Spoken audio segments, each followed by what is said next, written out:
Hoje nós vamos poder falar um pouco a respeito de avaliação na educação, como é que essas avaliações externas são aplicadas aos nossos alunos, como é que a gente analisa esse tipo de avaliação, se vocês têm algum tipo de contato com essas avaliações, que isso é extremamente importante, né, que você tenha o conhecimento de como é a formatação dessas avaliações, como é que elas são construídas, para que você possa trazer isso para o cotidiano dos seus alunos, né, para que quando eles sejam realmente avaliados, eles não tenham um impacto negativo, né, com relação a essa formatação, porque a gente ainda observa uma grande diferença da maneira como a avaliação é construída pelos professores, né, cotidianamente no dia a dia da escola, e como são elaboradas essas avaliações externas que vêm de fora para medir o nível dos nossos alunos. Então, o conceito da nossa discussão vai ser permeado basicamente sobre essa questão.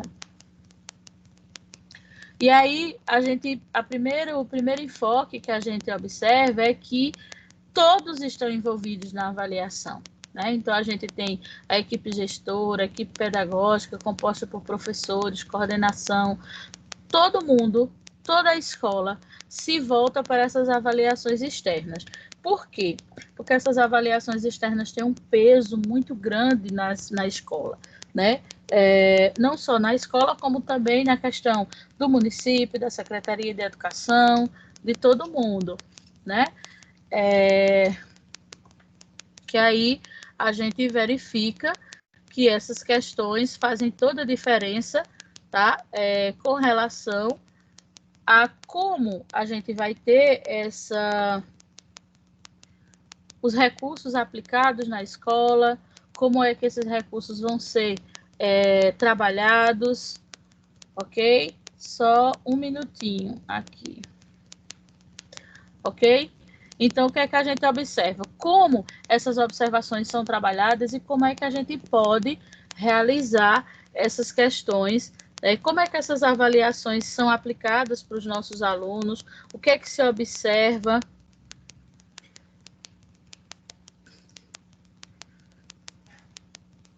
O que é que se observa com essas avaliações, o que é que eles medem nos nossos alunos, né? Então, fazendo uma pequena reflexão, né, em relação a esse tipo de avaliação, a gente tem que as diferentes concepções teóricas e práticas da avaliação. Dá uma olhadinha aí, tem alguém ligando para mim, eu não posso atender, acho que é a Alexandra. Dê uma olhada lá para mim, por favor. As diferentes concepções teóricas e práticas de avaliação. A semente chegou. Os objetivos dessa avaliação sobre diversos olhares, ou seja, quais são os objetivos que as pessoas têm com essas avaliações, o que é que eles querem olhar com relação aos nossos alunos, né? A questão da contextualização dessa avaliação educacional, que foi justamente o que eu falei anteriormente, com essa disparidade, né? Ou seja, como é produzida a avaliação cotidianamente, né? Durante todo o ano letivo, como é que essa avaliação é preparada pelos professores e o formato que essas avaliações chegam para os nossos alunos, né? Então, existe uma diferença muito grande que precisa ser analisada, porque isso acaba atrapalhando muito o resultado dos alunos, né? Considerando os diferentes enfoques, ela acaba sendo e tem a sua formatação extremamente classificatória, né? Porque aí você vai começar classificando os alunos da sua sala, depois vão sendo classificados as salas. Por quê? Porque essas avaliações, no âmbito geral, elas servem para medir o conhecimento dos alunos, certo? Então, ele é feito na sua sala, a medição é feita na sua sala entre os seus alunos. Então, querendo ou não, você faz uma classificatória, os alunos que conseguem desenvolver as habilidades e os alunos que ainda não estão totalmente com essas habilidades desenvolvidas, né? E aí, na sequência, se mede, obviamente, as turmas daquela escola. Então, a gente tem 4 turmas de terceiro ano, vamos dizer assim, que foram avaliadas. Então, obviamente, como o feedback que é dado é por turma, então depois vai se fazer, obviamente, um comparativo da turma A com a turma B, as turmas da manhã com as turmas da tarde, para se identificar quais dessas turmas estão com os melhores rendimentos, quais delas não estão com rendimento tão satisfatório assim, e o que é que pode ser feito para melhorar esse rendimento, né? Então, é justamente essa classificação que é feita, que infelizmente é impossível de que não seja, né? Quando ela fala dessa questão democrática, é justamente por quê? Porque todos os alunos que estão presentes, que estão matriculados, precisam fazer a avaliação, até os nossos alunos com necessidades especiais. Então, todos que estão matriculados naquela turma precisam ser avaliados. Isso é um dos enfoques muito importantes que nós temos nessas avaliações externas, né? Então, todo mundo precisa estar presente. Por isso que no slide anterior, ele fala que a aula em si, a prova em si, é um acontecimento na escola. Precisa ser trabalhado dessa forma. Por quê? Porque você precisa trazer os alunos para a escola, né? Então, esse aluno precisa saber que tem essa avaliação para fazer e ele precisa querer fazer a avaliação, certo? Então, a escola precisa dar seu jeito, né?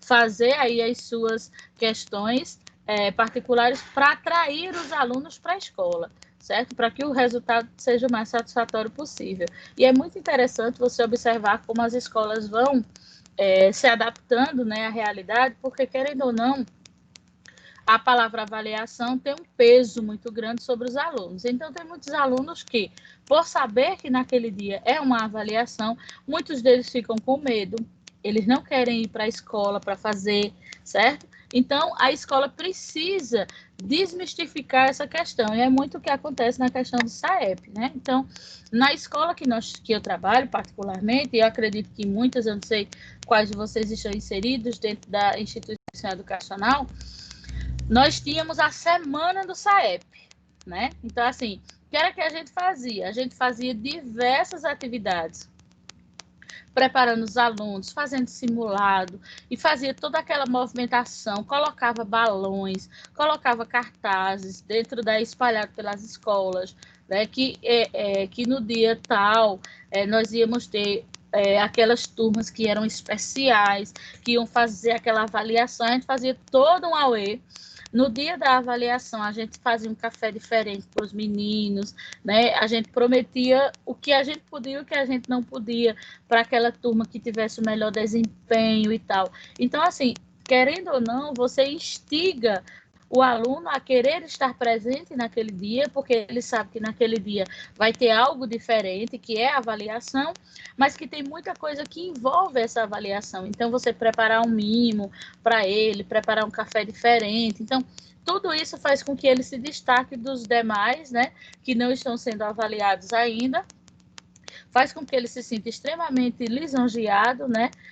E faz com que os outros alunos, né, observem toda aquela movimentação e também fiquem ansiosos para que no ano seguinte eles também sejam avaliados e estejam passando por aquela situação. Então, são estratégias que as escolas utilizam para fazer com que os alunos queiram estar presentes, né, para que os alunos tenham um bom resultado. Então, assim, a gente prometia fazer cinema com a turma que tivesse o melhor desempenho, vamos dizer, se a gente se refere aos meninos do segundo ano. Então, eu tenho, na escola onde eu trabalho, a gente tinha 5 turmas de segundo. Então, a gente prometia uma tarde de cinema, teve um ano que a gente fez uma balada para eles, os meninos pequenininhos, a gente fazia dentro do auditório, colocava as músicasinhas infantis e tal, e eles passavam aí, depois do horário do recreio, o restante da manhã brincando. Então, isso para eles era o auge, né? E tudo isso eram estratégias simples, né, dentro das possibilidades de escola pública, que a gente sabe que os recursos são limitados, então a gente precisava fazer alguma coisa dentro da nossa realidade que não fosse acarretar custos, porque a gente não tinha condições para isso, mas a gente conseguia fazer e os alunos compareciam em peso, mas mesmo assim, com toda essa mobilização, no dia da avaliação, a gente tinha todos os funcionários na escola, todos os carros de professores, todas as motos dos funcionários, para ir buscar os alunos que, porventura, naquele momento não chegassem para fazer a avaliação. Né? Então, a gente vai literalmente na casa do aluno buscá-lo. Né? Por quê? Porque é de fundamental importância que todos os alunos estejam presentes. Então, mesmo se com toda essa movimentação, por algum motivo o aluno não veio, a gente precisa ir buscá-lo. Então, a gente já teve aluno que a gente foi buscar em casa, que estava com febre, mas aí disse, não, mãe, eu vou. E veio fazer a avaliação e depois a gente levou a criança para casa. Então, assim, é uma pressão. A palavra é essa, é uma pressão psicológica muito grande para todo mundo que trabalha na educação, nesse dia dessas avaliações, justamente porque elas têm um peso extremamente importante no contexto educacional, no trabalho que é desenvolvido por toda a questão educacional, né? A sistemática da avaliação dos níveis federais, estaduais e municipais e os programas e as experiências contemporâneas de avaliação institucional, né? Como é que é feito esse tipo de avaliação quando a gente vai se remetendo aí às esferas estaduais, federais, municipais, a gente tem aí algumas realidades que são um pouco diferentes.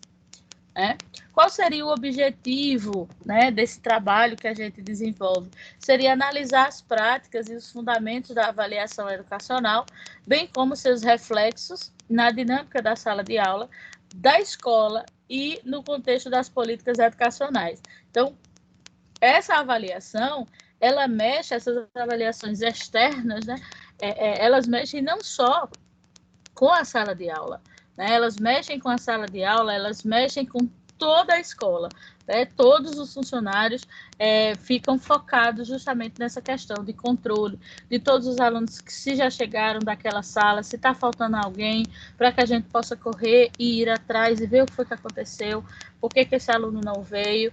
Então, assim, é um dia que, quando ele passa, né, a gente dá muita risada, porque ele gera um estresse muito grande, uma correria muito grande dentro da escola, mas depois que passa tudo aquilo, a gente dá boas risadas, justamente por conta disso. E aí, a gente tem aqui alguns objetivos específicos, né, que seriam discutir essas tendências e os paradigmas e os recursos da avaliação na contemporaneidade. O que é que isso significa? Que a gente vai poder analisar, vai poder discutir a evolução dessas avaliações ao longo do tempo, ao longo da história, né? Então, essas avaliações que são SAEB, SAEP, não eram avaliações que eram utilizadas anteriormente. Querendo ou não, é uma atividade nova, relativamente nova, que nós temos aí inseridas dentro da educação há alguns anos, né, que vem para dar aos órgãos públicos um feedback do que vem sendo trabalhado dentro da sala de aula. Né? Compreender o significado e o processo de avaliação no contexto do sistema e da escola, né? Compreender o que é que significa esse processo, como é que a gente trabalha esse trabalho avaliativo, né? Em esfera de escola e em esfera de sistema, né? Que é quando a gente engloba todo um grupo de escolas, vamos dizer, o sistema de Santa Cruz. Então, ele envolve todas as instituições escolares de Santa Cruz. Então, é todo o sistema educacional daquela cidade que é avaliado. Analisar a trajetória da avaliação e a evolução do seu conceito. Então, a gente vai vendo ao longo do processo que a avaliação ela vem mudando a sua perspectiva. Né? O que se pensava sobre a avaliação há 10 anos atrás não é o que se trabalha em tempos atuais. Né? Então, a gente tinha avaliação com a perspectiva de dar nota aos alunos, de simplesmente classificá-los, separando quem sabe de quem não sabe, né? Então, e também a avaliação ela tinha basicamente esse fundamento. Eu vou observar o que é que os meus alunos sabem, o que é que os meus alunos não sabem.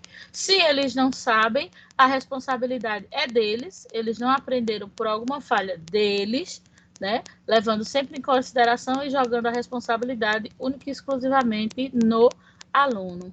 E a gente sabe que hoje em dia a avaliação é vista de uma forma diferente, né?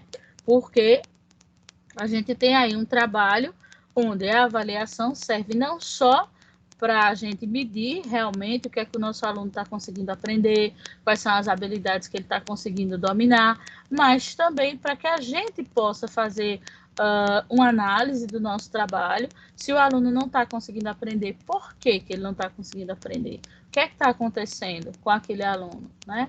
E se essa quantidade de alunos se excede, de cara a gente já sabe que o problema realmente não está nos alunos. Está havendo aí alguma falha de comunicação entre o trabalho do professor. Então, hoje em dia, ela tem uma roupa diferente, né? A avaliação ela tem uma roupagem diferente. As avaliações externas, elas vêm focadas em modalidades. Então, a gente tem o segundo e o terceiro ano, que são focados basicamente na questão de leitura, tá? Do letramento mesmo. O foco maior dessas avaliações de segundo e de terceiro é voltado para a questão da leitura, né? O ano passado, nós tivemos também uma avaliação com as turmas de terceiro ano, que foi uma avaliação totalmente inovadora, que os alunos iam gravar. Cara, que coisa! Vinha um texto para os alunos e vinha um grupo de palavras e pseudo-palavras, né? Palavras normais, de níveis de dificuldades diferentes, e pseudo-palavras que são palavras que não existem, né? São palavras que não existem. Depois eu posso até mandar para vocês, eu acho que eu tenho nos meus materiais a tabelinha de palavras e de pseudo-palavras, não me lembro. Mas eram palavras muito semelhantes, mas que são palavras que não existem no nosso vocabulário, vamos dizer assim, né? E aí depois a gente tinha um texto para que o aluno fizesse a leitura e depois a gente tinha alguns questionamentos para fazer referente àquele texto. O que era de diferente nessa avaliação? Que ela não era uma avaliação escrita. Achei super interessante. Por quê? Porque na avaliação escrita o aluno iria fazer, o professor às vezes faz alguma interferência em relação à leitura, alguma coisa do tipo, mas na do áudio, não. O aluno era quem tinha que fazer toda a leitura das palavras, das pseudo-palavras durante 1 minuto, né? Ele tinha 1 minuto para as palavras, 1 minuto para as pseudo-palavras, e, se eu não me engano, mais 1 minuto para o texto, e depois ele iria fazer. Eu sei que cada aluno gastava em torno de 5 minutos para fazer o seu teste, né? Nesse momento, a gente precisava ter um ambiente livre de ruídos, o professor que estivesse aplicando a avaliação, que também não poderia ser o professor da turma, que estivesse fazendo a avaliação do aluno, não poderia esboçar nenhum tipo de barulho, só se ouviria a voz do aluno. Então, quando chegou essa avaliação para ser feita na escola, o primeiro impacto é onde nós vamos conseguir colocar essas crianças que não tenham barulho, né? Porque a escola, ela é um ambiente que são milhares, na escola que eu trabalho, eu tenho 1.500 alunos, né? Circulando aí, divididos em 2 expedientes, manhã e tarde. Então, eu tenho 2 turmas sendo avaliadas e as outras, né? As outras continuam com as suas atividades normais e a escola, ela é muito barulhenta. Como é que a gente ia conseguir fazer uma avaliação que não podia ter ruído? Então, senta todo mundo, analisa o que é que a gente pode fazer, e aí a gente teve que tirar as crianças da escola, levar as crianças para casa de uma professora que morava próximo, tirou o marido e o filho da esposa, foi uma movimentação, mas foi bem interessante, né? Então, são avaliações que são feitas, né, com formatações aí para observar determinadas habilidades que os seus alunos já têm desenvolvidas ou não, né? Nós temos também a avaliação que eu esqueci de colocar, do 5º ano, que é a avaliação de fechamento dessa modalidade, né, que o aluno está saindo do ensino fundamental 1 para entrar no ensino fundamental 2. Então, é feita uma avaliação para se identificar se realmente aquele aluno conseguiu desenvolver todas as habilidades necessárias para ingressar no ensino fundamental 2. Depois que ele é avaliado no 5º ano, ele só vai ser reavaliado novamente no 9º. Então, ele tem todo esse espaço de tempo para ir se adaptando àquela realidade, e no 9º ano é que ele é realmente novamente reavaliado, para que se observe se ele realmente conseguiu desenvolver todas as habilidades que ele deveria no ensino fundamental 2 para ingressar no ensino médio, né? Então, no ensino médio, a gente tem a 4ª e a 5ª, né, avaliação, porém, a gente trabalha basicamente com a 3ª avaliação, que é quando a gente avalia os alunos do 3º ano do ensino médio, certo? Para observar como esses alunos estão saindo do ensino médio para ingressar nas universidades, né? Então, quando você chega nessa avaliação do 3º ano, você tem um espelho, né, de toda a questão educacional que esse aluno teve na educação básica. Qual é o nível que esse aluno está saindo da escola para ser ingressado nas universidades, no ensino superior, né? E para avaliar o ensino superior, a gente tem o ENAD, né? O ENAD, ele é uma avaliação utilizada para os cursos de ensino superior, que servem e que tem também um peso gigantesco, né? Então, a faculdade que vai fazer ENAD é toda uma mobilização. Porque o ENAD, se não me falha a memória, ele acontece a cada 2 anos, e são sorteados cursos, não são todos os cursos que são avaliados todos os anos, né? Então, a gente tem aí um sorteio que é feito. Então, vamos dizer que esse ano foram sorteados os cursos de pedagogia, direito, matemática e português, por exemplo, né? Só um exemplo. Então, toda instituição educacional que tiver faculdades ou que tiver esses cursos, né, de ensino superior, os alunos daquela faculdade vão ser avaliados.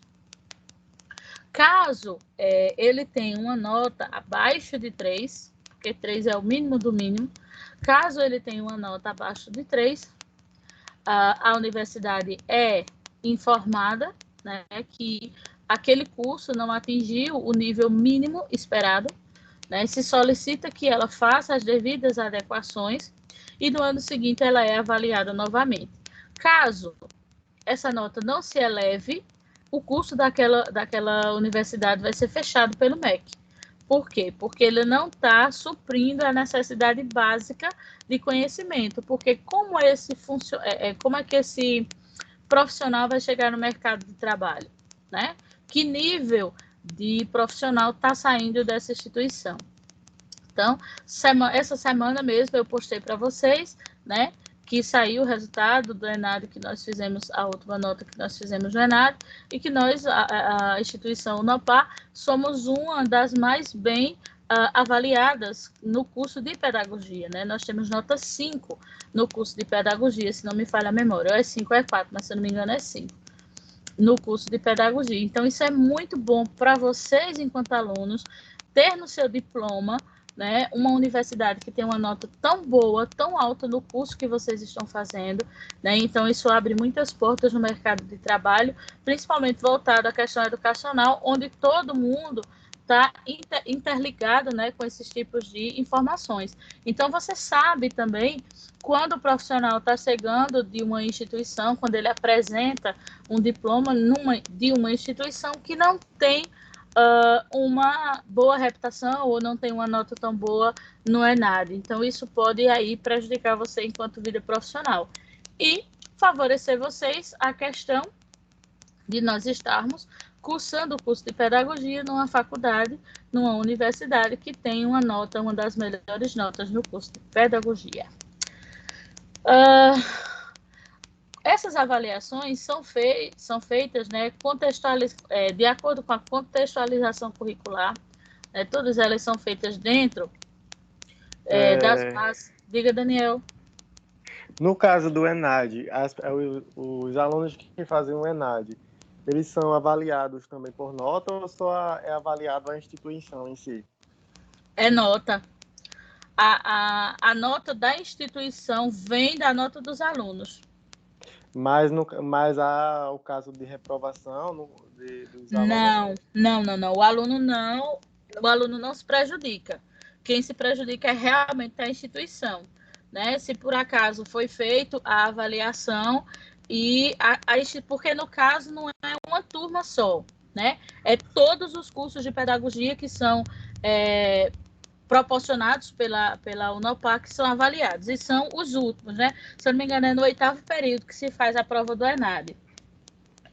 A gente é no 8º período que a gente faz a prova do ENAD para justamente fazer a avaliação de qual é o nível do profissional que está saindo daquela instituição e sendo lançado no mercado de trabalho, né? Então, se por acaso a instituição, e de todo jeito acaba prejudicando o aluno, porque se o resultado não for tão satisfatório, né, aquela instituição vai ficar com o curso às vezes fechado, né? A nota da instituição vai ficar exposta, qualquer pessoa tem acesso a essa, e aí você teria um diploma de uma faculdade, né, de um curso superior, mas de um curso que a sua faculdade não tem uma boa nota no ENAD. Então, isso não é viável para você enquanto aluno, né? Então, são várias questões que a gente vai observando.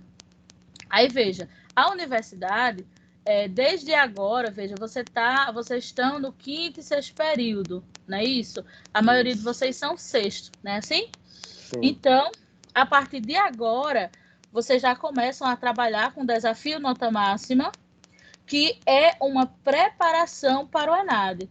Vocês têm aí o desafio nota máxima, iniciando agora no 6º período e vai até o 8º, certo?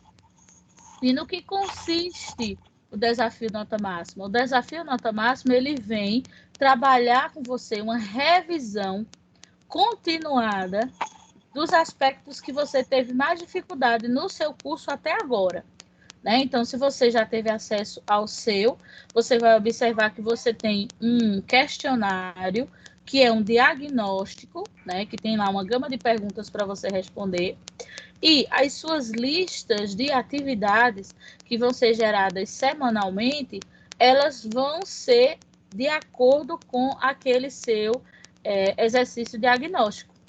Porque ele é quem vai determinar onde é que Daniel tem dificuldade. Daniel teve dificuldade na questão de psicologia, na dificuldade de disciplina de psicologia, de matemática, de história. Então, assim, ele faz lá até as disciplinas, obviamente, que você estudou até o momento, né, até o 5º período, e aí ele vai observar quais são as que você tem mais dificuldades. E as suas listas de exercícios vão ser geradas de acordo com a sua dificuldade. Então, nenhuma lista vai ser igual a outra. A sua lista não é igual a de Gisélia e nem igual a de ninguém, porque as listas serão geradas de acordo com a dificuldade que você tem. Ok. Por isso que ele é tão importante, né? Que você vá fazendo para você ir pegando o embalo dessas coisas. Aí precisa se adaptar, porque vocês têm bastante coisa para fazer. E aí, a gente vai observar, dentro dessas avaliações externas, a escala de proficiência e o padrão de desempenho, certo? São enfoques de medidas que eles utilizam para fazer esse trabalho, né?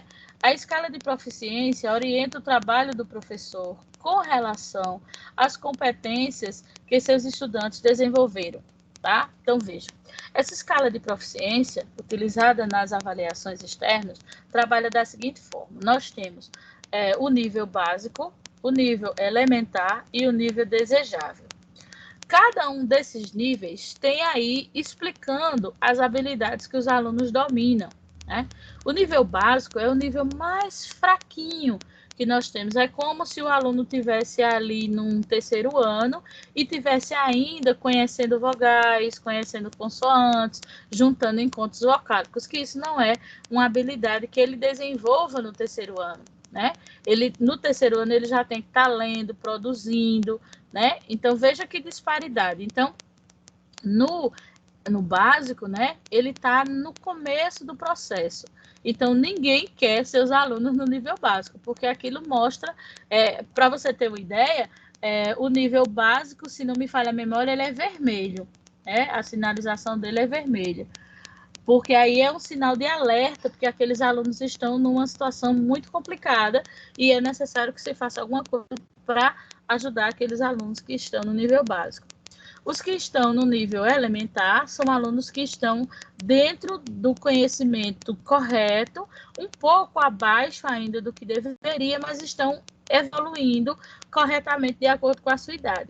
E os alunos que estão no desejável são os alunos que conseguiram desenvolver plenamente todas as habilidades que foram trabalhadas até então, até ele chegar no terceiro ano, né? Então, quando você está com seus alunos no nível elementar, já é um sinal de alerta. Ele ainda, os elementares são representados pela cor amarela, que é para chamar a sua atenção que alguma coisa precisa ser feita para a gente evoluir esses alunos para que eles estejam no nível desejável, que é pintado de verde. Alguém de vocês já teve acesso a essas avaliações externas?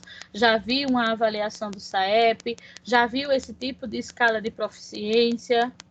Ou não?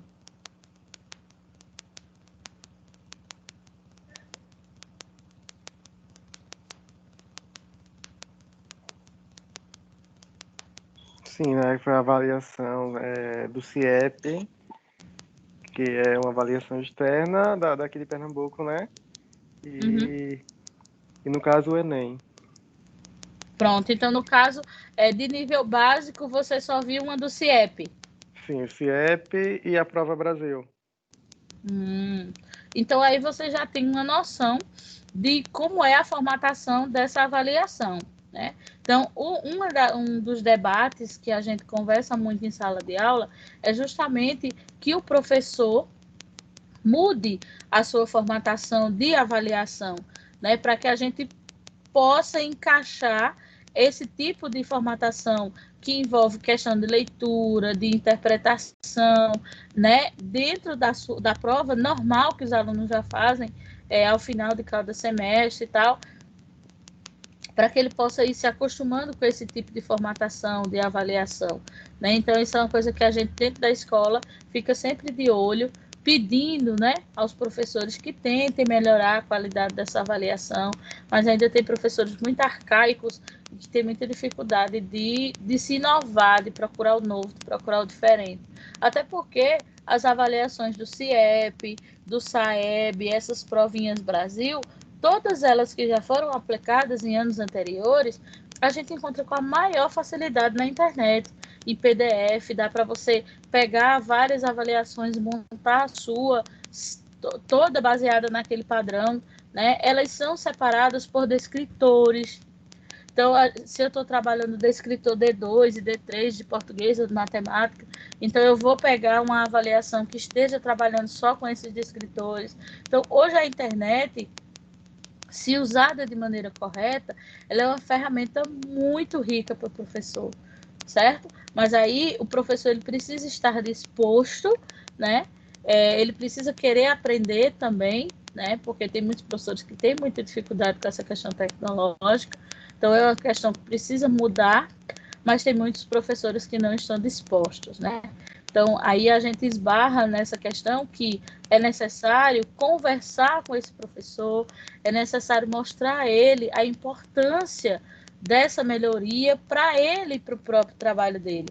Porque aí, quando chega uma avaliação externa, o professor que trabalha já nessa ótica, que vai desenvolvendo esse trabalho com seus alunos, obviamente ele vai conseguir um resultado bem melhor, né? Ele vai conseguir um destaque melhor nesse trabalho. Aí... E muitas das vezes também continua dando a continuidade do fracasso, porque pelo próprio professor não busca a motivação própria dos alunos, vê a avaliação como apenas o ato de classificar, né? E quando vem essas avaliações externas, ele deixa apenas o resultado como apenas uma medição da nota que o aluno conseguiu, e não vendo aquele resultado pelo lado da sua própria prática pedagógica. Essa é justamente a questão que a gente viu quando a gente começou a discutir semana passada sobre avaliações totalmente tradicionalistas, né? Onde você joga a responsabilidade totalmente nas costas do aluno. Então, como eu disse, ainda temos professores nessa linha de pensamento no mercado, né? Que realmente não dá devida importância a essas avaliações externas e não vê aquele resultado como um reflexo do trabalho dele, né? Não porque o aluno não conseguiu, por isso, por aquilo outro, ele sempre coloca a culpa no outro. E não analisa que o mau resultado das turmas, né, ou da grande maioria da turma, também é responsabilidade do professor. Por que é que o aluno não está aprendendo? Ele não está aprendendo porque não estão ensinando, né? Ou então você trabalha numa ótica muito diferente do que é cobrado externamente. Então, você ainda faz aquela prova, o que é, ainda faz aquele questionário gigantesco para os meninos decorar, certo? E aí o aluno não pensa, ele simplesmente decora aquele questionário que você mandou e transcreve quando você faz a avaliação. Ele não para pensar, ele não para ler, ele não para raciocinar, que é justamente tudo que é cobrado quando vem essas avaliações externas. Então, o menino precisa saber fazer uma leitura correta, pausada, ele precisa interpretar aquele problema para poder dizer se é uma soma, se é uma subtração. Então, se ele não for habituado a esse tipo de coisa, ele não vai conseguir fazer, né? Então, são questões que precisam ser desmistificadas, certo? Nos professores. O pessoal foca muito nos alunos, eu foco muito no professor, né? A formatação da cabeça do professor faz muita diferença, no sucesso ou no fracasso daquela turma como um todo. E quando a gente fala de padrão de desempenho, os padrões de desempenho constituem uma caracterização das competências e habilidades desenvolvidas pelo estudante em determinada etapa da escolaridade, em uma disciplina, área específica do conhecimento. Esse padrão são justamente aquelas habilidades que são delimitadas para disciplinas e para a série daquele aluno, né? Aquele conjunto de habilidades que ele deveria desenvolver naquela situação. Então, ele vai fazer a avaliação observando o padrão de desempenho. Se é um aluno do terceiro ano, essas avaliações externas acontecem, na maioria das vezes, em novembro, né? Ou seja, o aluno ele cursou todo o ano, né, do terceiro ano. Então, quando chega em novembro, esse aluno já deveria ter desenvolvido, né, as habilidades referentes à questão do terceiro ano. Então, ele vai fazer uma prova seguindo o padrão de desempenho, as habilidades que o aluno deveria ter desenvolvido ao longo do seu processo, porque já passou o ano todo, né? Então, se ele chegou em novembro, ele precisa pelo menos estar no desejável, né? Ou seja, ele precisa estar começando a absorver essas habilidades, certo? Então, quando isso não acontece, quando a gente tem um grande número de alunos no básico, aí, amigo, é uma confusão na escola de pensar o que pode ser feito, quais são os projetos de intervenção que vai ser realizado, porque aí fica todo mundo na sua jugular. Fica o secretário da educação, fica o prefeito na jugular do secretário, porque esses resultados, né, são classificatórios. Então, eles vão classificar a escola do município como a que tem o maior índice ou a que tem o mais baixo índice, né? Vai classificar o município daquele município com relação aos circunvizinhos, né? Então, isso acaba indo além da questão da educação também, né? Porque quando você vê que a escola ou o município, né, tem aí um bom desempenho, né, é feito depois, eu acho bem interessante, né, depois que termina, que vai crescendo, né, começa na sala, mede-se a sala, depois as turmas, depois a escola, depois o município, e vai se fazendo um comparativo, né? No final, sai uma escala dos municípios, certo? E aí você observa os municípios que estão, se eu não me engano, faz uns 2 anos, que quem está em primeiro lugar é Panelas. Se eu não me engano, é Panelas, que está em primeiro lugar. E aí eu tive uma oportunidade de fazer uma formação e eu tinha pessoas de panelas e a gente estava discutindo realmente sobre avaliações externas, né? E aí faz uns 2 anos que eles estão ali no top, né? Em cima, no pódio, né? Eu acho que Itaquaritinga fica entre 3º e 4º lugar, se não me falha a memória. A gente tinha subido para o 2º, ou foi para o 3º, foi a maior festa, o prefeito fez barulho e tal. Então, a gente observa que essas avaliações externas, elas têm um peso muito grande, tanto na questão da evolução da aprendizagem dos alunos, como também questões políticas, obviamente, né? Se a gente estivesse lá no último lugar, ninguém ia comemorar. E aí eu perguntei, eu digo, o que é que vocês fazem que faz com que vocês consigam se manter nesse pódio aí, em primeiro lugar, por mais de um ano, com resultados tão altos? E a menina me disse, ela disse, olha, independente da escola que você vá em Panelas, eu tenho quase certeza que é Panelas, que você vá no meu município, seja ela no centro, seja ela na zona rural, a gente começa esse processo de avaliações externas, ou seja, dentro dessa formatação, desde o primeiro ano. Desde o primeiro ano do ensino fundamental 1, a gente já começa com esse tipo de avaliação. Todos os professores trabalham na mesma linha.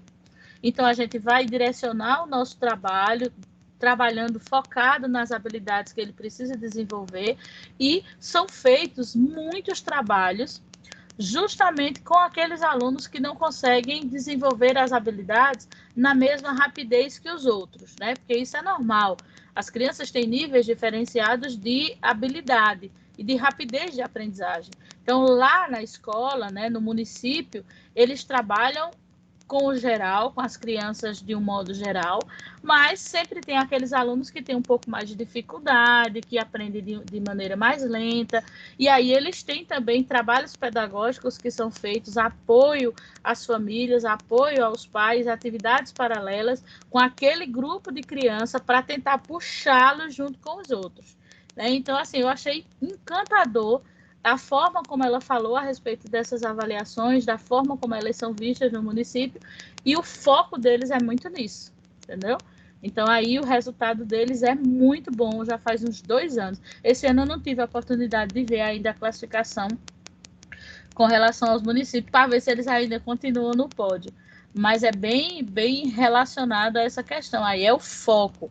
Né? Você mudar a cabeça do professor, é fazer com que todo mundo trabalhe dentro da mesma linha para fazer o serviço realmente fluir. Né? Então, não adianta a gente ter uma escola no centro da cidade ou lá na zona rural que faz tudo direitinho, que segue tudo do jeito que deve ser feito, mas eu tenho uma outra escola que não faz, certo? Então, essa escola que não faz, pega o resultado dessa boa e puxa lá para baixo, certo? Porque aí o resultado é geral.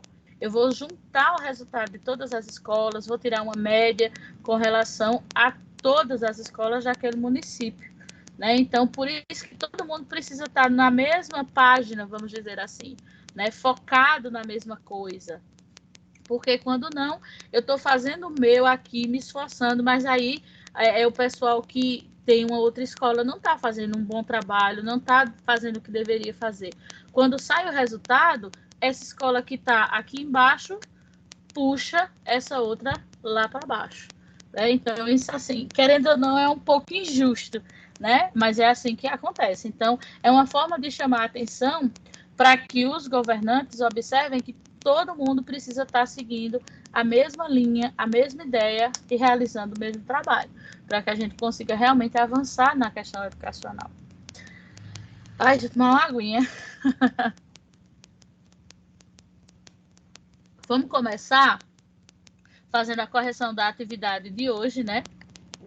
Na nossa primeira questão diz o seguinte: a avaliação é uma ação didática complexa e multifacetada.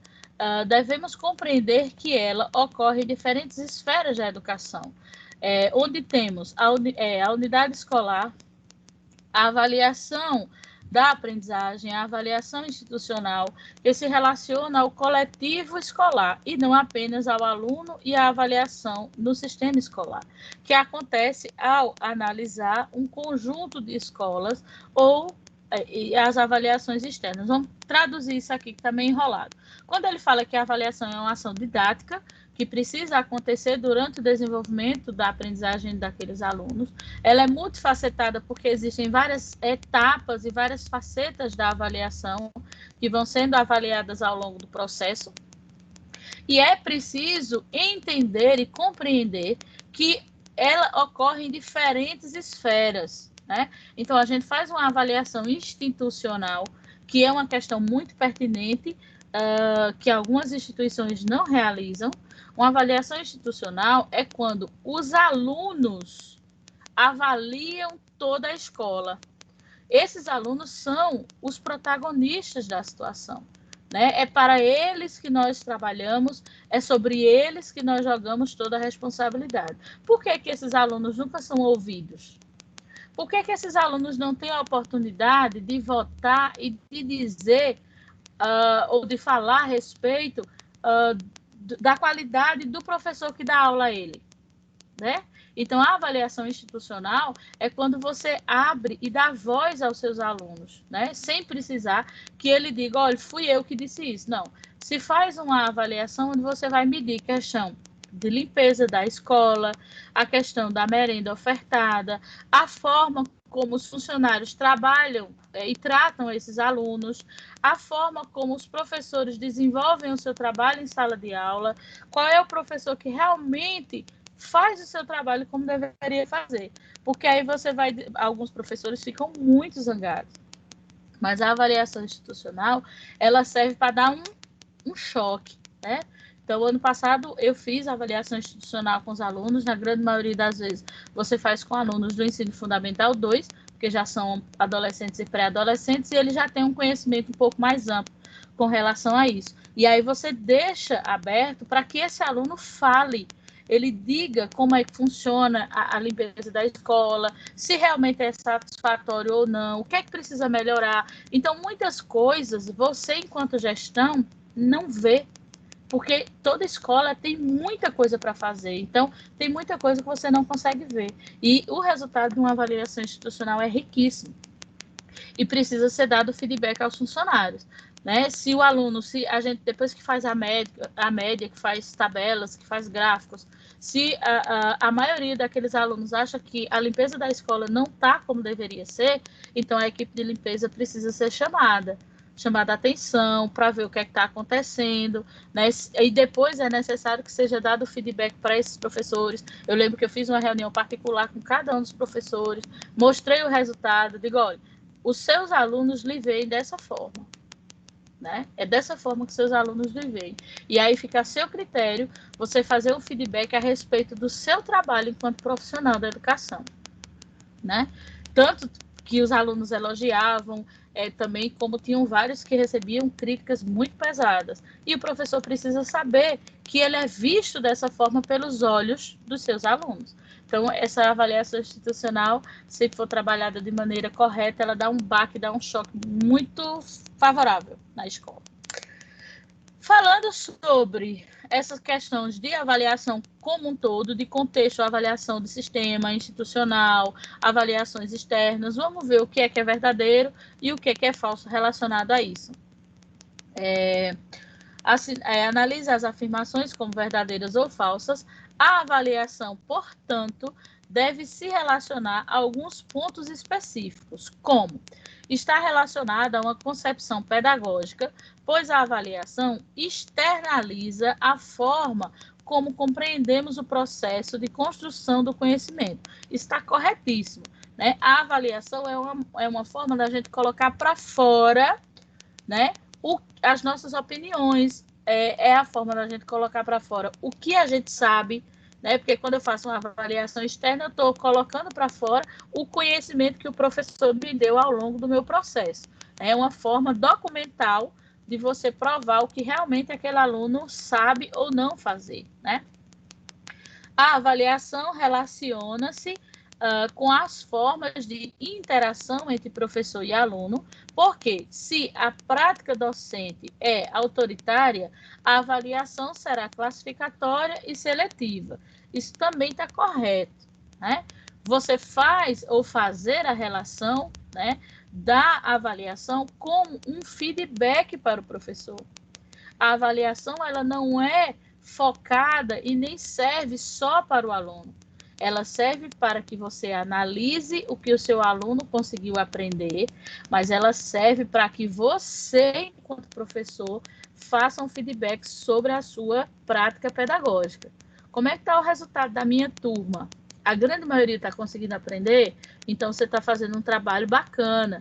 E aí você vai correr atrás daquele pequeno grupo que não está conseguindo acompanhar os outros, né?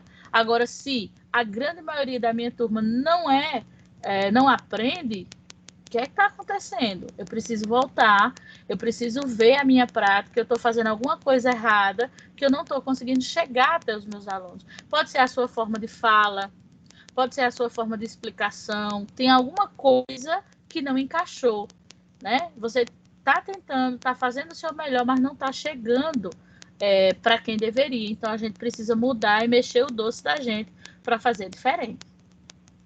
A avaliação deve ocorrer apenas como uma ação pontual, com provas mensais e bimestrais. Isso é o espelho de uma avaliação extremamente tradicionalista, que foca unicamente em pontuar, dar ponto ao aluno, dar nota ao aluno, única e exclusivamente para isso, sem levar em consideração o que o aluno vem aprendendo e muito menos sem levar em consideração a qualidade do que está sendo trabalhado para esses meninos. Ela é funcional e orientadora, o que implica em compreender que sua ação e o desenvolvimento integral das capacidades e habilidades do aluno. Isso também está certo, né? Ela tem uma função de orientar, né? E de fazer com que você compreenda, né, a sua função nesse desenvolvimento integral. Ou seja, compreender que você, enquanto professor, é um mediador do conhecimento, né? Que você vai fazer com que esse aluno aprenda, desenvolva as suas habilidades, as suas capacidades. Mas você não é o detentor do conhecimento. Você está ali para auxiliar, instigar aquela habilidade e fazer com que o aluno desenvolva aquela habilidade. Né? Então, ela tem essa função de orientar. Como é que eu sei se eu estou conseguindo fazer ou não o meu trabalho? A partir do momento que eu for avaliar meus alunos, né? Se ele conseguir responder ou corresponder àquilo que eu questionei, significa que realmente eu estou no caminho certo, a gente está conseguindo aí uma comunicação interessante. Caso não, precisa melhorar algumas coisas. Sempre tem duplo sentido, do professor para o aluno e vice-versa, porque a avaliação também apresenta importantes dados sobre a prática docente e como ela pode ser aprimorada. Isso também está corretíssimo, né? Então, a avaliação precisa ter esse duplo sentido, de você analisar o que os seus alunos estão aprendendo, mas também de você fazer uma autoanálise sobre a sua prática pedagógica, né? E se não está sendo de maneira satisfatória, você precisa observar aí o que é que está faltando, como é que pode ser feito de uma forma diferente. Então, a nossa primeira questão, a resposta correta seria a nossa letra A. Segundo, assinale a alternativa cujas palavras darão sentido ao parágrafo que nós temos agora abaixo.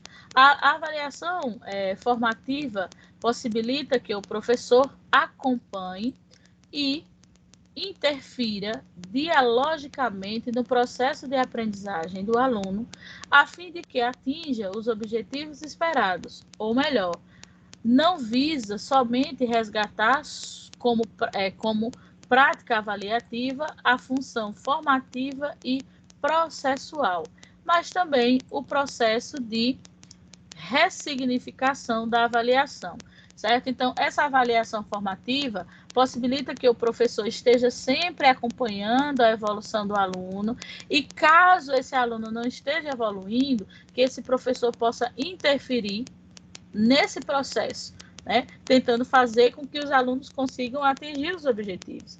Se ele não está aprendendo, está faltando alguma coisa. Então, eu preciso ver como eu vou fazer. Se eu não conseguir fazer isso sozinho, eu vou procurar quem possa fazer, que é a equipe pedagógica que está ao meu lado, que está me dando suporte. Então, você precisa entender que você não está sozinho, que aquele aluno e aquela turma não é só sua, ela é de toda a escola, certo? Então, você precisa também ser aberto para que outras pessoas possam lhe ajudar, né? Então, eu estou precisando de fazer um projeto, fazer alguma coisa para aquele grupo de alunos que eu já tentei de tudo e não consigo chegar até eles. Eles não aprendem, né? E eu sei que eles não têm nenhum tipo de dificuldade mental de aprendizagem. Sou eu que não estou conseguindo me comunicar com os meus alunos. Então, a gente pede socorro à equipe pedagógica, à equipe de direção. Vamos sentar, vamos ver o que é que pode ser feito para que a gente possa ajudar esses alunos. Então, a questão 2, a resposta certa seria a nossa letra A. Terceira questão. Ao desenvolver seu trabalho pedagógico na perspectiva formativa, o professor não se preocupa prioritariamente em atribuir nota aos estudantes, mas em observar e registrar seus percursos durante as aulas, a fim de analisar as possibilidades de aprendizagem de cada um e do grupo como um todo, né? Então, quando a gente trabalha essa perspectiva formativa, certo? A gente vai acompanhando a evolução. A nota é uma consequência, não é o foco principal, né? O foco principal é justamente a evolução e o desenvolvimento desse aluno, né? A nota ela vem como forma de consequência e não como protagonista, vamos dizer assim. Indique a alternativa abaixo como verdadeira ou falsa, atividades e instrumentos elaborados em uma perspectiva formativa. Os instrumentos que são projetados dentro dessa ideia, o que é que eles permitem? Planejar e replanejar o processo de ensino de acordo com as apropriações cognitivas do aluno. Está correto, né? Eu preciso planejar, mas se aquele planejamento não surtiu o efeito que eu esperava, eu preciso replanejar, preciso refazer esse processo novamente, buscando me apropriar da maneira mais satisfatória possível a questão cognitiva dos meus alunos. Porque não adianta eu ir embora sozinha, eu ter o melhor planejamento, o melhor plano de aula, tudo bonito, bem organizado. Na hora que a professora ou as minhas supervisoras chegam na sala, tá tudo em ordem, tá tudo maravilhoso. Ou seja, burocraticamente você é uma professora nota 1000, mas os alunos não rendem, os alunos não progridem. Então, tem alguma coisa errada aí. Então, mesmo você sendo uma profissional tão boa na questão documental, a questão da comunicação não está acontecendo como deveria. Então, a gente precisa reformular essa questão e tentar chegar no foco, que é a aprendizagem dos alunos. Pensar possibilidades de intervenção junto aos alunos sobre os conteúdos que ainda não aprenderam. Esse pensamento é extremamente importante, né? Que é justamente quando você analisa o que está sendo feito, né? E o porquê que essa criança não está aprendendo. Você vai fazer aí uma investigação, vai tentar conversar com essa criança. Pode ser que seja alguma questão particular que esteja acontecendo na casa dele, que está deixando ele totalmente desfocado da escola. Então, aí não é uma questão que você vai colocar mais pressão sobre esse aluno, né? Você vai precisar conversar com os pais para ver o que é que está acontecendo em casa. Então, veja quantas responsabilidades nós temos, né?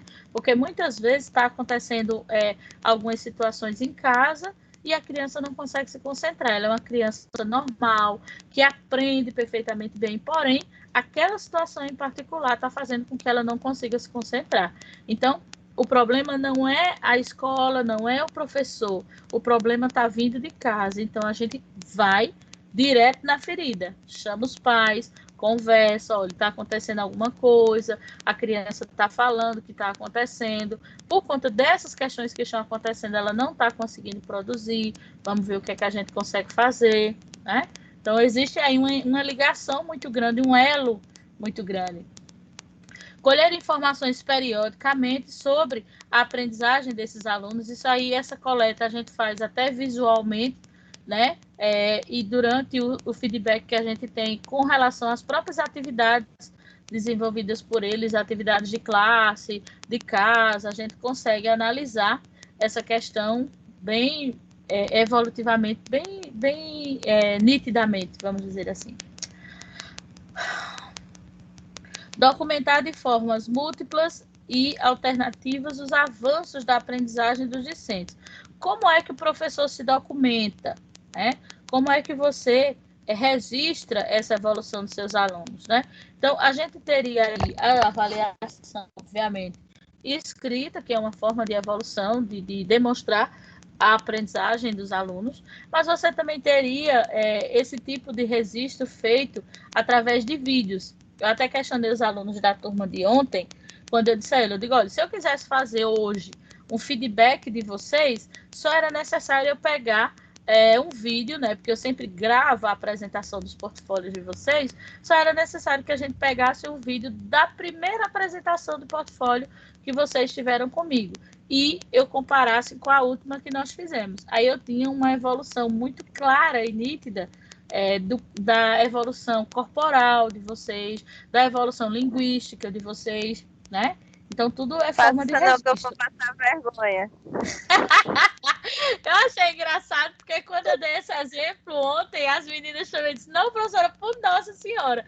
Mas é só uma ideia, porque dessa mesma forma você pode fazer em sala de aula. Vamos dizer que você fez aí uma atividade de leitura e colocou os meninos para ler lá na frente. Então, você vai ver que vai ter aquele que fica extremamente nervoso, que gagueja, tem aquele que não vai de jeito nenhum. E aí você vai fazendo e vai inserindo devagar esse tipo de atividade. Depois de 1 mês, 2 meses, você refaz essa atividade e você vai ver que aquele menino que ficava nervoso, que gaguejava, agora já não gagueja mais. Então, isso é uma evolução e é uma forma de registro. Ó, eu tenho filmado como ele era e como é que ele está agora. Do mesmo jeito. Mas sabe qual é a dificuldade? Porque vocês já são pessoas adultas. Vocês já têm um caráter formado, vocês já têm as habilidades de vocês formadas.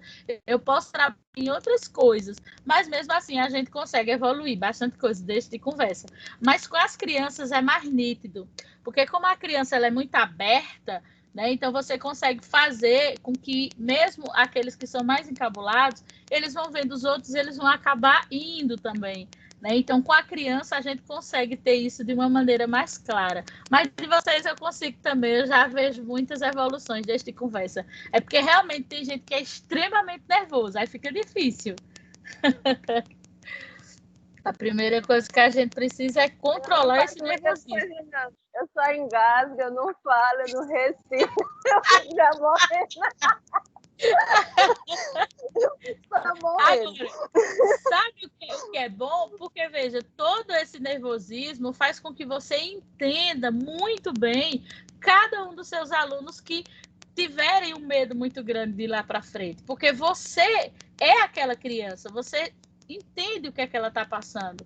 Né? Então, você vai ter aí estratégias e maneiras de mostrar a ele que a gente vai devagarinho, vai desmistificando esse medo, vai ganhando a confiança dos alunos, né? Então, isso é um processo que demora também, não é assim não. Traçar planos e estratégias paralelas de reforço da aprendizagem ou novas práticas que favoreçam a apropriação do conhecimento pelos alunos. Show de bola, né? Então, esses planos, na maioria das vezes, você pode conseguir fazer alguns sozinho, né, dentro da sua própria sala de aula, mas na maioria das vezes você precisa da ajuda externa, né? Por quê? Porque vamos dizer que numa sala de 30 alunos, você tem 25, 27 alunos que estão estão aprendendo, mas você tem um grupo de 5 ou 7 ou 3 alunos que não está rendendo, não está rendendo. E eu não posso ser um profissional da educação que vou me embora com os 25 e vou deixar aqueles 5 de lado. Então, por Nossa Senhora, não façam isso não. Né? Porque você vai deixar aqueles 5 de lado, o professor que vem no ano seguinte vai deixá-los de lado e essas crianças vão se desestimular. Então, obviamente, para você enquanto professor vai ser muito difícil você trabalhar com os 25, dar conta dos 25 e ainda dar conta daqueles 5 que não estão aprendendo. Então, é a hora de você acionar a equipe pedagógica e dizer, ó, pessoal, eu preciso de ajuda. Eu vou trabalhar com os 25, vou preparar o material e vocês vão trabalhar com esses 5 aqui. Vão fazer um trabalho de reforço, vão fazer uma atividade de leitura, vão me ajudar. É para isso que aquelas pessoas estão ali. Então, ela tira a criança da sala, ela faz um reforço, ela dá uma atividade contínua para aquela criança. Se ela não tiver nenhum tipo de bloqueio, ela vai acabar chegando junto dos outros. né? Então, você precisa entender que você sozinho não vai abraçar o mundo todo, né? Que você precisa de ajuda para conseguir fazer o seu trabalho da melhor forma possível, né? Então, e aí eu quero que vocês me digam aí, principalmente com relação a essa questão avaliativa, esse conhecimento, essa amplitude, porque desde a aula passada que a gente fala sobre isso, que a gente vem discutindo sobre essa questão da avaliação. Então, as pessoas que têm um conhecimento de sala de aula conseguem ver tudo isso que a gente fala na prática, né, na realidade mesmo. Mas quem não, vai discutindo e vai vendo, e quando chegar o seu momento de estar lá com seus alunos, você vai fazer um trabalho diferente, eu tenho certeza que vai fazer um trabalho muito satisfatório, não vai deixar a desejar para seu ninguém, né? Porque aí são necessários que o professor, como eu sempre digo, o meu foco de atenção é no professor, em como você trabalha na sua sala de aula, como você compreende esse trabalho de sala de aula. Isso é muito importante, porque vai refletir nos seus alunos, né? Se você não faz um bom trabalho em sala de aula, esses meninos só me resta dó desses meninos, né? Então a gente precisa desmistificar e mudar a ideia dos professores, mudar a cabeça dos professores. O que é que vocês me dizem sobre a avaliação? Depois do que nós já falamos sobre. Seria fácil avaliar? Seria complexo avaliar? Ela tem realmente toda essa importância que a gente fala ou é muito exagero?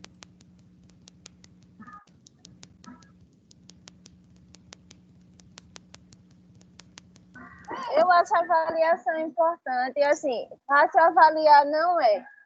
Eu sou um exemplo de pessoas que foram bem mal avaliadas, que tive professores que eu toda a vida fui bem atrasada, eu não tinha tanto acesso às coisas em casa e foi bem complicado as coisas. Eu não gosto nem de contar, porque quando eu conto, o pessoal fica traumatizado com a minha vida.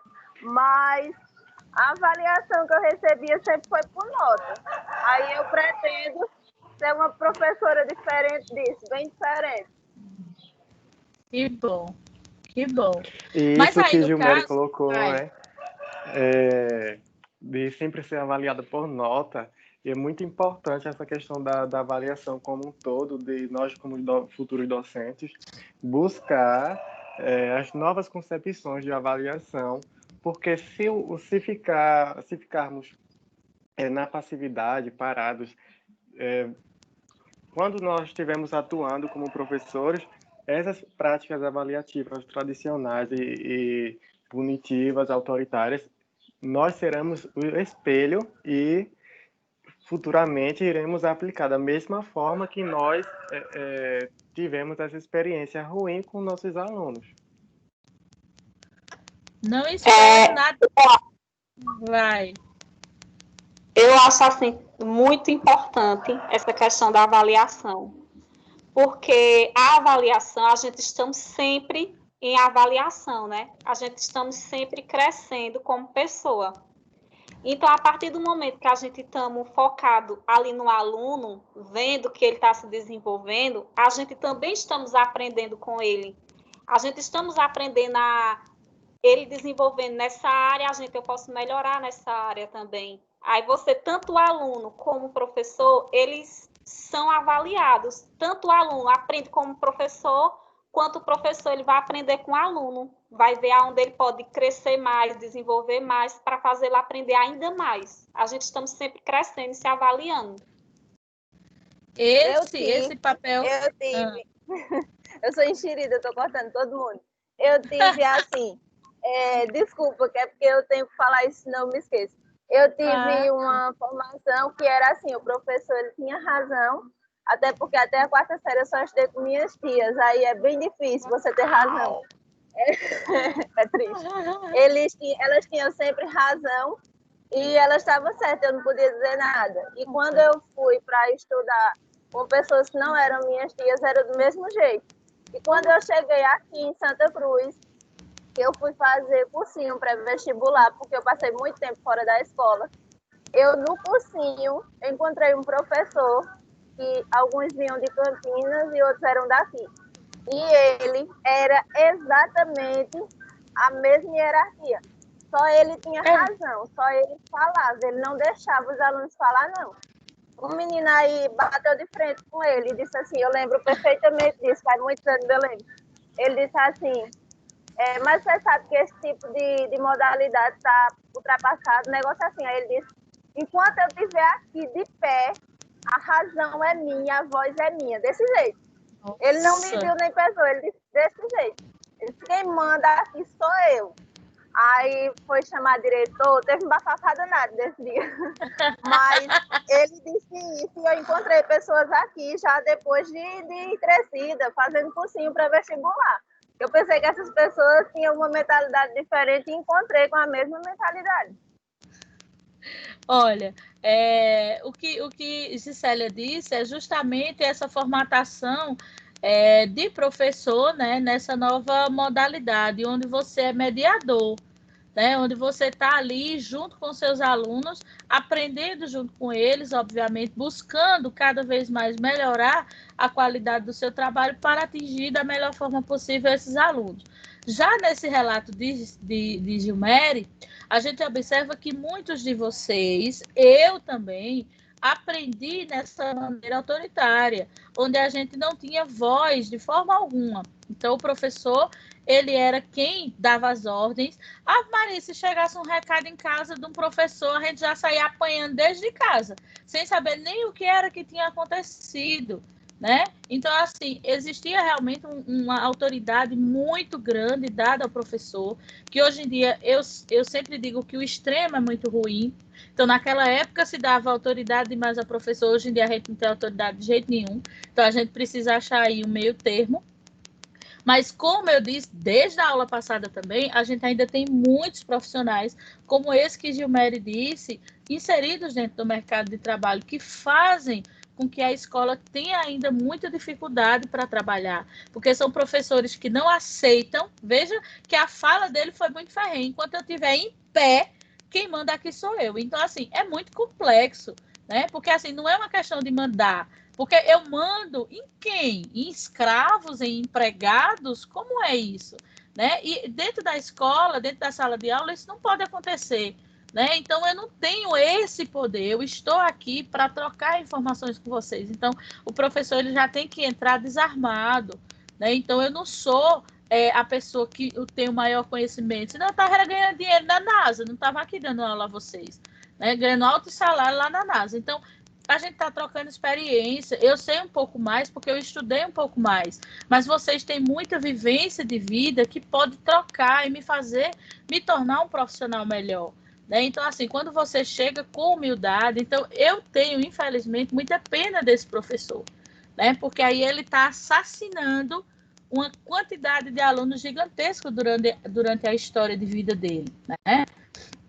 O que vai acontecer? O aluno já vai ficar com repulsa daquela disciplina, porque vai associar a disciplina ao autoritarismo do professor. Se você tem alguma dúvida, não pode nem perguntar, porque o homem já dá uma patada desse tamanho. Então, você se recolhe e muitas vezes você não aprende, você não entendeu, mas você não tem coragem nem de perguntar. Né? Então, onde é que fica o foco de você fazer com que realmente seus alunos aprendam? Perde totalmente o sentido.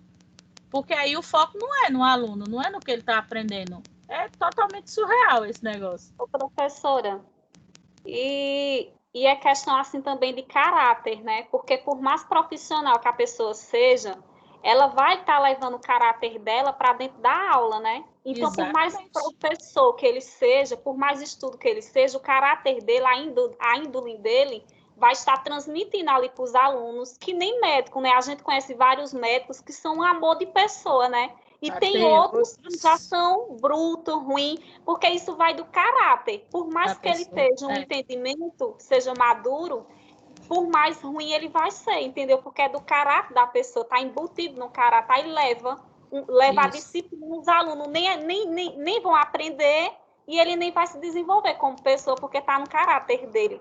Porque tem até aquele dizer que diz assim, quer conhecer uma pessoa de poder, né? Porque quando uma pessoa ela tem o poder, ela vai mostrar o que realmente ela é.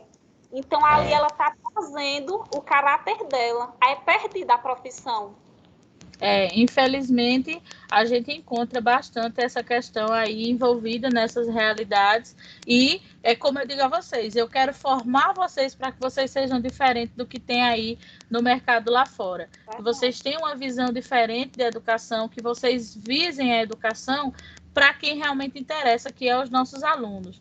Né? Então, assim, quando você foca nos seus alunos, o que vem depois é lucro. Quem faz o seu nome enquanto profissional, não precisa você ficar babando prefeito, babando diretor, babando ninguém, não. Você só precisa fazer o seu trabalho, porque o seu aluno é quem vai brigar por você, é quem vai defender você, é quem vai dizer a minha professora é maravilhosa. Então, não precisa que você vá por outros caminhos. O seu nome enquanto profissional vai ser construído pelos seus alunos, pelo trabalho que você desenvolve com eles. Do mesmo jeito que esse homem aí deve ter uma fama maravilhosa.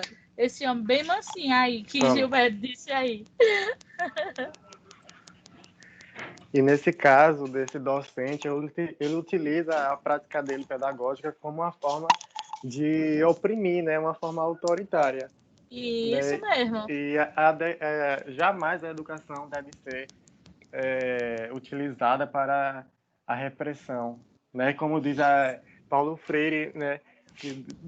que foi oprimido durante o regime militar, que foi calado, né?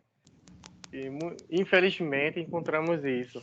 E os professores devem ter uma nova mentalidade, que, como diz Paulo Freire, quem ensina, aprende ao ensinar. E quem aprende, ensina ao aprender. É isso Né? aí. Então, deve ter essa dialogação, né? falando. Essa mediação todinha com os alunos. É isso aí, pessoal. É desse jeitinho mesmo. Certo?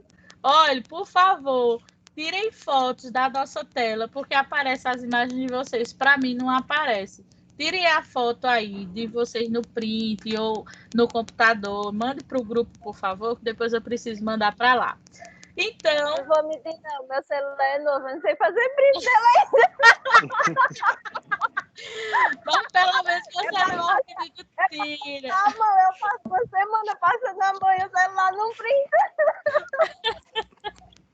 Hoje, velho, só você mesmo, viu? Não sei não. Pois, meus amores, a gente fecha por aqui, certo? Tenham um excelente fim de semana. A gente se vê sábado novamente às 10h30 da manhã, se Deus quiser. Cheiro para vocês. Tchau. Tchau.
Na sua cara, Jesus. Vamos tratar aqui.